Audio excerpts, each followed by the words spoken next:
nossa escola bíblica dominical. Estamos aqui na nossa sala dos adolescentes, faixa etária entre 15 e 17 anos.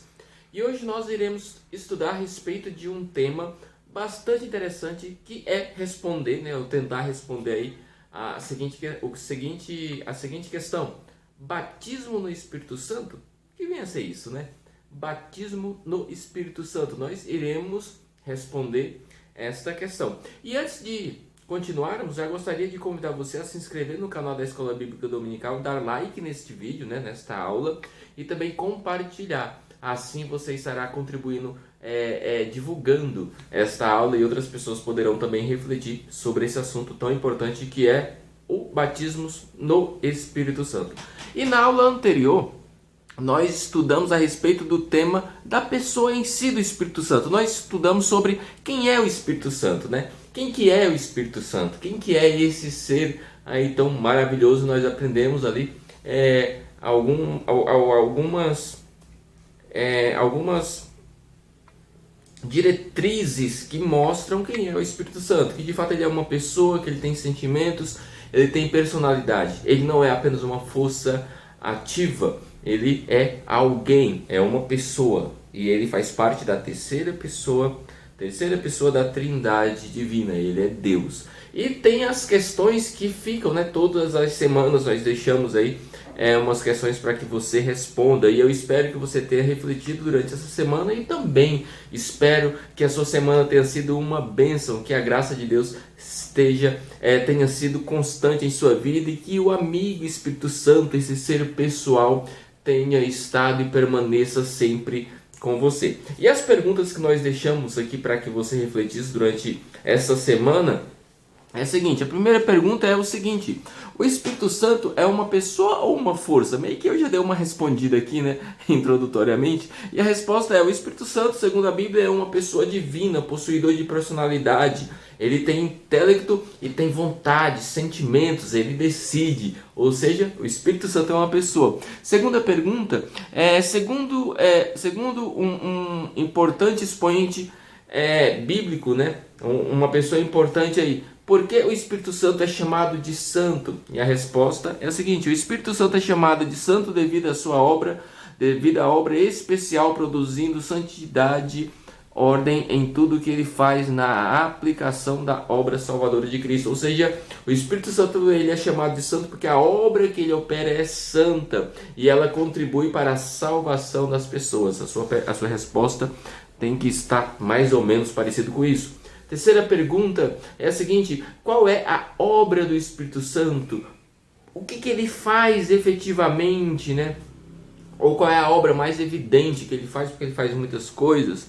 E a obra que ele faz é nos santificar, pois sem santidade ninguém pode ver a Deus. Então o Espírito Santo ele trabalha na santificação do ser humano e ajuda o ser humano assim a continuar no caminho da graça. Quarta questão: quais são os 3 aspectos de santificação do Espírito Santo que o Espírito Santo espera de nós?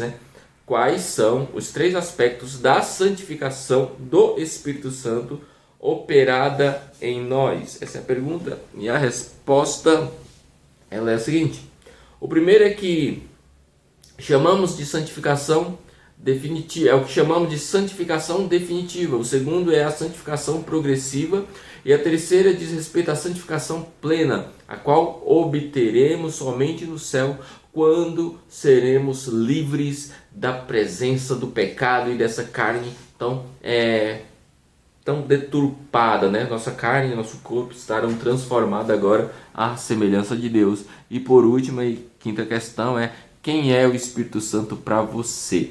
Então, nós estamos indo para a nossa lição de número 8. E nessa lição de número 8, nós iremos estudar a respeito do batismo no Espírito Santo. E o tema da nossa lição efetivamente é batismo no Espírito Santo? Uma indagação. Então vamos lá. A nossa leitura bíblica em classe está em Joel capítulo 2, versículo 28, que fala assim: e há de ser que depois derramarei o meu espírito sobre toda a carne, e vossos filhos e vossas filhas profetizarão, os vossos velhos terão sonhos, os vossos jovens terão visões. Aqui é uma profecia lá do profeta Joel, lá no Antigo Testamento, falando a respeito das manifestações do Espírito Santo no final dos tempos. Entende-se final dos tempos a partir do momento que Jesus veio aqui na terra e começou a pregar a respeito do reino de Deus, e foi aí evidenciado mais ainda a graça divina, né, nesse período neotestamentário até aqui. Isso é o final dos tempos, referido aqui por Joel. Então há aqui uma promessa de que o Espírito de Deus estaria derramado sobre toda a carne que busca a Deus, obviamente. Então nós vamos entender um pouco, né, tentar entender um pouco o que é esse batismo com o Espírito Santo, o que ele tem a ver com essa profecia de Joel também. Então vamos lá. Atos capítulo 2, versículo do 1 a 11 fala assim: cumprindo-se o dia de Pentecostes, estavam todos reunidos no mesmo lugar. E de repente veio do céu um som como de um vento veemente e impetuoso, e encheu toda a casa, e que estavam assentados. E foram vistos por eles línguas repartidas como que de fogo, as quais pousaram sobre cada um deles. Olha que coisa interessante. Línguas como que de fogo. Não confunda com línguas de fogo, como muitas pessoas atribuem isso aqui, né? Como que de fogo. E foi um vento que veio fazendo barulho, tá? E todos foram cheios do Espírito Santo e começaram a falar em outras línguas, conforme o Espírito Santo lhes concedia que falasse. Aqui há uma certa contradição. Aqui a Bíblia não está falando da glossolalia, ou seja, das línguas estranhas que ninguém conhecia, mas de línguas conhecidas. Vamos continuar. E em Jerusalém estavam habitando judeus, varões religiosos, de todas as nações que estavam debaixo dos céus. E, correndo aquela voz, ajuntou-se uma multidão e estavam confusos, porque cada um os ouvia falar na sua própria língua. Ou seja, as pessoas estavam ouvindo os discípulos falando na sua própria língua. Por exemplo, lá tinha pessoas que só falavam grego e estavam ouvindo grego, no idioma grego. Outros que só conheciam o hebraico estavam ouvindo apenas hebraico. Outros que conheciam qualquer que seja o idioma estavam ouvindo o seu próprio idioma nativo. Ou seja, as línguas ali não eram estranhas, mas eram línguas de acordo com a nacionalidade das pessoas que ouviam. Ou seja, as pessoas estavam sendo evangelizadas através desse movimento do Espírito Santo. Continuando, isso aí é história até para outras aulas, né?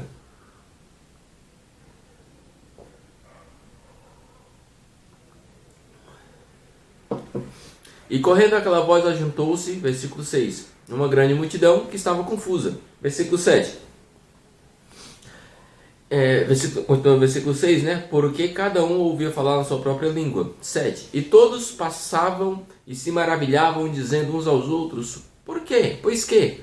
Não são galileus todos esses homens que estão falando? Tipo, não são pindenses? Não são de São Paulo? Como que eles estão falando em outro idioma? Como eles estão falando hebraico? Como, pois, os ouvimos, cada um na nossa própria língua em que somos nascidos? Partos e medos, elamitas, e os que habitam na Mesopotâmia, e Judéia e Capadócia e ponto da Ásia, e Frígia e Panífia, Egito e partes da Líbia, junto a Cirene, e forasteiros romanos, tanto judeus como prosélitos, né, que se converteram ao judaísmo, cretenses, árabes, e todos o temos ouvido em nossas próprias línguas falar das grandezas de Deus. Ou seja, as línguas ali estavam tendo um propósito. Eles receberam o Espírito Santo e o Espírito Santo estava usando em idiomas conhecidos, e eles estavam pregando o reino de Deus. Quando nós lemos esse texto de Atos dos Apóstolos, nós já de cara nós entendemos que os dons espirituais, eles são contemporâneos. Ou seja, os dons do Espírito Santo, eles não foram apenas para durante um período, mas eles continuam. Os dons, eles não cessaram, eles continuam até hoje. Há aí quem diga que a grande profecia, a grande revelação é a Bíblia Sagrada, e de fato ela é a revelação, ela é a profecia. Só que existem coisas específicas que tratam especificamente de uma pessoa, de situações em que a pessoa está vivendo, e que muitas das vezes os dons de Deus são manifestos em alguém, e Deus trata a pessoa diretamente através desses dons, falando especificamente a respeito daquela situação. Ou seja, os dons são contemporâneos e são para hoje. Se eu fosse falar para você aqui quantas vezes eu presenciei os dons sendo manifestos de maneira verdadeira e genuína, nossa, seria algo muito interessante para que você fosse edificado.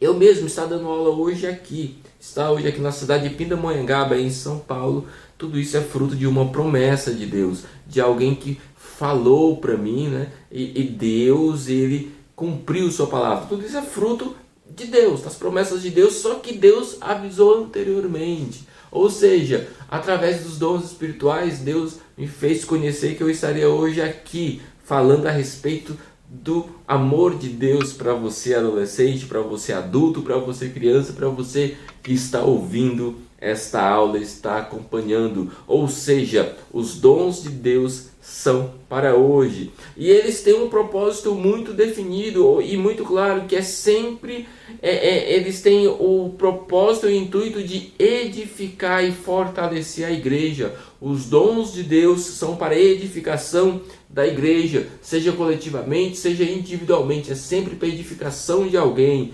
nunca é para trazer dissensões, desordens, brigas e intrigas. Se isso está acontecendo, então isso não é dom de Deus, não é dom do Espírito. Isso aí tem cunhos humanos, né? Tem coisas do homem. Então o batismo com o Espírito Santo, ou no Espírito Santo, é para hoje, acontece hoje.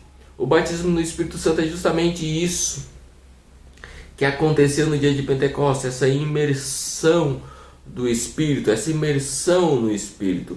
Mas nós iremos ver aqui melhor do que se trata esse batismo com o Espírito Santo. De fato, o que é o batismo no Espírito Santo? O que é isso? Eu lembro que quando eu aceitei Jesus, 10 de abril de 1998, eu aceitei Jesus, e quando foi em outubro, se eu não me engano, no dia 29 de outubro do mesmo ano, eu estava orando a Deus e buscando a Deus, pedindo a Deus que Ele me desse esse dom de línguas. E aí eu fui agraciado e fui, né, como nós conhecemos, nós assembleanos, né, falamos, né, fui batizado com o Espírito Santo. A primeira vez que foi manifestado o dom de línguas em mim. Há alguns questionamentos sobre o batismo com o Espírito Santo, a evidência inicial sem língua, mas é assim que prega a Assembleia de Deus, e é assim que eu estou passando para você, tá? Não estou aqui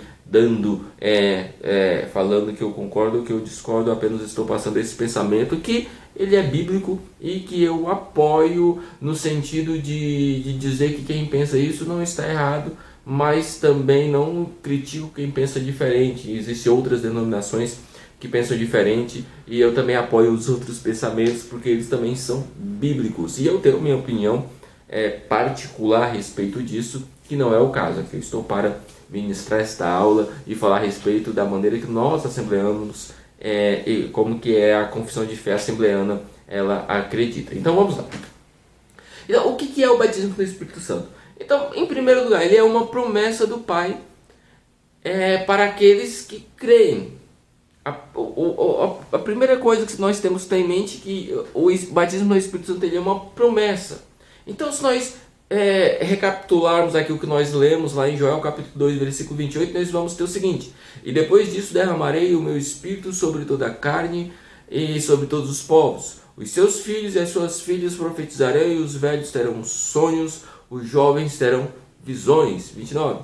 Até sobre os servos e as servas derramarei do meu Espírito naqueles dias. Há quem diga que esse período aí não é agora, é depois, mas nós acreditamos que é agora. Ou seja, a promessa do batismo com o Espírito Santo, a promessa do Espírito Santo, ela é para hoje e é para agora. Segundo o pastor Antônio Gilberto, o batismo no Espírito Santo é um revestimento e derramamento de poder do alto, de Deus, com a evidência física e inicial de línguas estranhas. Ou seja, para o nosso consultor doutrinário Antônio Gilberto, o batismo no Espírito Santo é um revestimento de poder que se evidencia através das línguas estranhas. Ou seja, esse revestimento de poder foi prometido por Jesus antes dele ter subido ao céu. Se nós formos ver aqui o que fala Atos capítulo 1, versículo 8, fala assim: mas receberão poder quando o Espírito descer sobre vós, e serão minhas testemunhas em Jerusalém,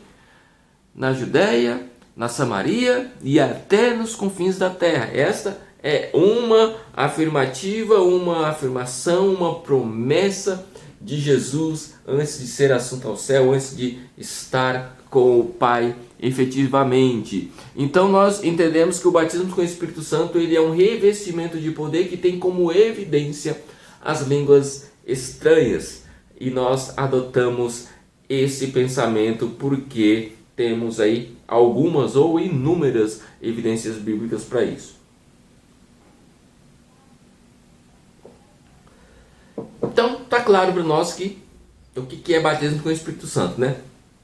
Então, essas línguas estranhas, né? Existem, podemos dizer que existem dois tipos de línguas aí que as pessoas que manifestam nas pessoas. O primeiro é o que nós mais conhecemos, que é a manifestação de línguas estranhas, ou seja, línguas que nós falamos são línguas dos anjos, né? É aquelas línguas que o apóstolo Paulo ele fala, ele se refere a elas como glossolália ou algo que nós não compreendemos. Que o apóstolo Paulo também diz que quando estamos falando em línguas estranhas, nós estamos edificando a nossa própria vida. É o Espírito de Deus que está intercedendo por nós, ou Deus está falando alguma coisa. Tanto é que, não é assunto dessa aula, mas existem dons que interpretam as línguas. Tanto é que o apóstolo Paulo ele até instrui para a igreja de Corinto que se tiver alguém falando em língua estranha, se não tiver intérprete, que ele fale baixo. Agora, se tiver alguém que interprete aquilo, que tem o dom da interpretação, que ele comece agora sim a ouvir as línguas estranhas e Deus vai dando a interpretação daquilo que está sendo dito e a pessoa vai falar e toda a igreja é edificada. Porque quando você fala língua estranha, para que outros vejam, ninguém é edificado porque ninguém está entendendo. A não ser a fé e talvez o calor de saber que você está falando em línguas estranhas.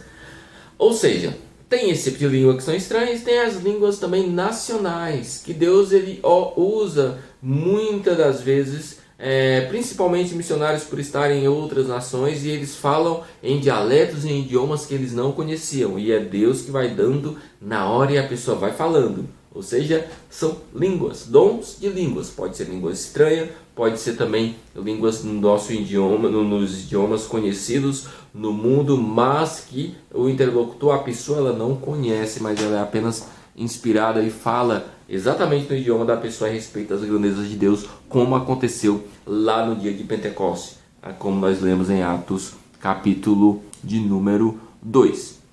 Então, estamos falando de dom de língua. Então nós estamos falando dos dons espirituais. E o que vem a ser os dons espirituais? Então os dons espirituais, resumindo, são capacitações divinas concedidas pelo Espírito Santo aos membros da igreja, do corpo de Cristo, para a realização de sua obra. Veremos aqui o que fala 1 Coríntios capítulo 12, versículo 11. Todas essas coisas, porém, são realizadas pelo mesmo e único Espírito, e ele as distribui individualmente a cada um conforme quer. Ou seja, o Espírito Santo é que decide que dom ele dá para quem. É ele que decide. Viu? Percebe a sintonia da nossa aula de hoje com a aula anterior da semana passada? Que nós falamos a respeito de quem é o Espírito Santo. Ele é uma pessoa. Mais uma evidência de que o Espírito Santo aqui é uma pessoa, pois ele decide. E ele determina quem que vai ter qual dom. Ou seja, o Espírito de Deus, ele é quem tem os dons e quem os dá, quem inspira as pessoas para que sejam usados pelos dons. Então, não existe apenas como pelo menos no meu início de fé, eu entendi que só existia 9 dons espirituais e não. Existem vários outros dons, muitos outros dons, existem muitos dons mesmo. Não tem como nós elencarmos aqui uma lista daí detalhar cada um dos dons, mas nós podemos pelo menos aí por cima no Novo Testamento encontrar pelo menos 20 dons, 21 dons aí por aí. Todos são complementares entre si, ou seja, um dom muitas das vezes complementa um outro, como no caso tem quem fala em língua estranha e tem quem interprete. Você percebe a sintonia de tudo isso que acontece? Então, existem muitos dons. Dons são dádivas. É algo que eu não tenho. É uma capacitação que o Espírito Santo me dá para que eu exerça uma obra específica. Às vezes você tem um dom de tocar. Você tem uma afinidade para a música incrível. Isso é um dom de Deus em sua vida. Às vezes você tem um dom de se comunicar bem, de falar bem. Isso é um dom de Deus na sua vida para que você fale do Evangelho de maneira coesa, de maneira clara e objetiva, para que os outros possam ver e possam entender. Os dons que manifestam a mensagem de Deus, nós entendemos que são os dons que falam a respeito, que são os dons de profecias, variedade de língua, interpretação de línguas. São dons que fazem entendermos a vontade de Deus. Tem também os dons que manifestam o saber de Deus, que manifestam a sabedoria de Deus, que é a palavra da sabedoria, a palavra da ciência, discernimento de espíritos. Você já viu aquela pessoa que entende a Bíblia? Ele começa a falar da Bíblia para você, um texto que você já leu várias vezes, mas que quando você vê aquela pessoa falando, ela te dá uma visão diferente, mas que não discorda do que de fato é o texto. E você, nossa, mas que coisa gostosa, é legal ouvir isso. Você já observou que tem pessoas que quando estão pregando, elas estão pregando exatamente aquilo que você já sabe, mas elas estão passando de uma maneira tão interessante que te prende, parece que você está aprendendo tudo de novo. A pessoa tem o dom da palavra, tem o dom da oratória, da homilética, sabe se expressar. Vamos ver aqui o que fala 1 Coríntios capítulo 12, versículo 8. Pelo Espírito, a um é dada a palavra da sabedoria, a outra a palavra do conhecimento pelo mesmo Espírito, a outro o poder para operar milagres, e a outro profecia, e a outro discernimento de espírito, a outra variedade de línguas, e ainda a outra a interpretação das línguas. Ou seja, os dons de Deus são distribuídos aí de acordo com a vontade do Espírito Santo, e são esses: dom de operação de maravilhas, coisas extraordinárias que o ser humano não pode fazer, Deus pode fazer. Ou seja, os dons de Deus, eles são divididos em algumas categorias. Nós podemos dividir eles, né? Que são, né, os quais podem ser divididos em dons que manifestam o saber de Deus, como nós já falamos, que é no caso a palavra da sabedoria, a palavra da ciência, discernimento de espíritos. Dons que manifestam o poder da fé, o poder de Deus, né? No caso que é o dom da fé, dons de curar, operações de maravilhas, dons que manifestam esse tipo de ação direta. E os dons que manifestam a mensagem de Deus, que são dons que falam a respeito, que são dons de profecia, variedade de línguas, interpretação de línguas e coisas mais. Vamos ver aqui o que fala 1 Coríntios 12, 10. A outros o poder de operar milagres, a outros profecia, a outros discernimento de espíritos, a outros variedade de línguas e ainda a outros a interpretação das línguas. Aqui está falando a respeito desses dons que manifestam a vontade de Deus, que manifestam a palavra de Deus. Todos esses dons têm um único propósito, que é a edificação do indivíduo em si, no qual está sendo direcionado o dom, ou coletivamente para a igreja. E nós temos primeiro um entendimento, né? Nesta aula de hoje nós já tivemos um entendimento do que é o batismo no Espírito Santo. Já tentamos e desvendamos um pouquinho aí do que são os dons espirituais, como que eles são aí classificados.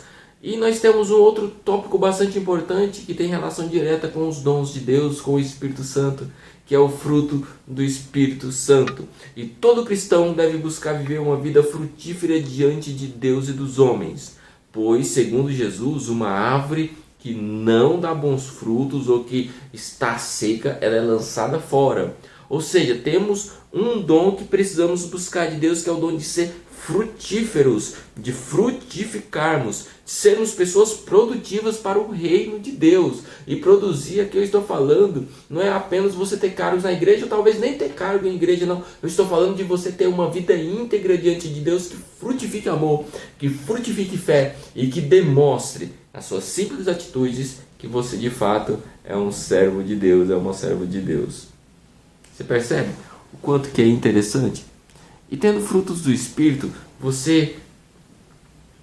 os dons de Deus serão apenas uma consequência da sua vida. Você nem precisa estar correndo atrás e orando e buscando e jejuando para que você venha ter algum dom. Quando você manifesta os frutos do Espírito, ter uma vida íntegra com Deus, esses frutos do Espírito, eles vão ser tão evidentes em tua vida, e você facilmente será aí um dos agraciados que será usado por Deus de maneira muito poderosa. No capítulo 15 do Evangelho de João, Jesus propõe aos discípulos a parábola da videira verdadeira. E ele fala que o próprio Jesus, ele é a videira verdadeira. Sim, é Cristo. E os ramos, ele fala que somos nós. Ou seja, se nós estivermos longe da videira verdadeira que é Jesus, nós paramos de frutificar. E se pararmos de frutificar, aquele galho, aquele ramo que somos nós, acaba apodrecendo e ele cai da árvore. E ele estraga. Então nós precisamos sempre, em todos os momentos, estar próximo de Jesus para frutificarmos. Para que o fruto do Espírito Santo seja gerado em nós, é necessário que tenhamos uma relação íntima e permanente com o tronco, que é o próprio Jesus, com o caule que é Jesus, e a seiva, que é o Espírito Santo. Olha que coisa mais linda. Segundo a Bíblia, segundo a palavra de Deus, andar no Espírito significa não alimentar a insaciável fome da nossa natureza carnal ou humana. É ter uma vida contra o pecado e viver sempre lutando contra as obras da carne, que são coisas ruins. Vejamos o que está escrito aqui em Gálatas capítulo 5 e versículo 16, a partir do versículo 16. Pois digo, vivam pelo Espírito e de modo nenhum satisfaçam os desejos da carne. 17. Pois a carne deseja o que é contrário ao Espírito, e o Espírito o que é contrário à carne, estes se opõem e se põem em conflito. De modo que vocês não fazem o que desejam. 18. Mas se vocês são guiados pelo Espírito, não estáis debaixo da lei. Idolatria, feitiçaria, ódio, discórdia, ciúmes, ira, egoísmo, dissertações, facções. Ora, essas são as obras da carne. Imoralidade sexual, impureza, tudo aquilo que eu já falei, né? O que eu continuo falando aqui. Inveja, embriaguez, orgias e coisas semelhantes. Eu os advirto, como antes já adverti, que os que praticam tais coisas não herdarão o reino dos céus. Ou seja, que nós elencamos as obras da carne. E o apóstolo Paulo inicia aqui falando que nós precisamos cumprir a vontade do Espírito e não satisfazer tudo isso aqui que eu falei, que são as obras da carne. Porque quando você faz isso, você acaba sendo um ramo que está secando e você pode murchar e cair e se apartar. Percebe o quanto é importante você ter frutos e frutificar, e você ser alguém cheio do Espírito Santo e falar em outras línguas e ser batizado no Espírito Santo? Você já buscou a Deus? Você buscou a Deus e pediu para que Ele já batizasse você com o Espírito Santo? Você já buscou o dom de línguas? Você gostaria de fazer uma oração nesse instante? Eu gostaria de orar por você. Curva a sua cabeça nesse momento. Peça para que Deus te dê o batismo no Espírito Santo, para que você seja revestido de poder e exerça de maneira mais genuína e empolgada e com mais força a obra de Deus. Vamos orar. Pai Santo, eu te louvo. Eu te agradeço, Jesus, pela sua graça e pela sua bondade. Meu Deus amado, olhe por esta pessoa, meu Pai, que nesse momento ora juntamente comigo, meu Pai, mesmo sendo um vídeo gravado. Pai Santo, olha por essa pessoa e tenha piedade dela. Ela te pede, meu Pai amado, o batismo com o Espírito Santo, meu Pai. Ela te pede o dom de línguas. Eu te peço que o Senhor conceda isso, meu Deus. Batiza teu filho com o Espírito Santo, Pai. Que essa semana seja uma bênção para ele. Que a tua graça seja uma sistemática constante em sua vida. Em nome de Jesus. Amém. Deus seja louvado. Para encerrar nossa aula de hoje, nosso encontro dessa semana, eu quero deixar aqui as 5 perguntas para que você reflita durante a semana e traga a resposta para si mesmo na próxima aula. Primeiro, o que é o batismo com o Espírito Santo? Segundo o livro de Atos dos Apóstolos, como eram evidenciadas todas as experiências do batismo no Espírito Santo? Como que se sabia que nós fomos batizados com o Espírito Santo, né? 3. Quantos e quais são os dons descritos por Paulo na lista apresentada no Novo Testamento, lá em Coríntios? Nós falamos aí alguns. De acordo com a palavra de Deus, o que significa andar no Espírito? Qual a prova, a 4, né? E a 5, qual a prova de uma espiritualidade sadia segundo o apóstolo? Segundo o pastor César Moisés, nós não citamos César Moisés aqui, mas a prova de uma vida sadia, nós falamos a respeito de frutos do Espírito, então atente-se para isso na resposta. Então que Deus te abençoe, que a sua semana seja uma bênção, que o Espírito Santo esteja com você e que Ele te revista de poder e que você transborde do poder de Deus. Até a próxima aula, se assim Deus permitir. Amém.